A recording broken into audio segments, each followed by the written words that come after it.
Salam Ramadan ke-17 sahabat-sahabat.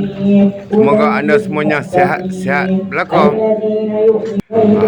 Menu berbuka petang ini, nasi ayam, nasi berlaukkan ayam, gulai ikan sahabat-sahabat, gulai ikan pula. Ada sedikit buah-buahan.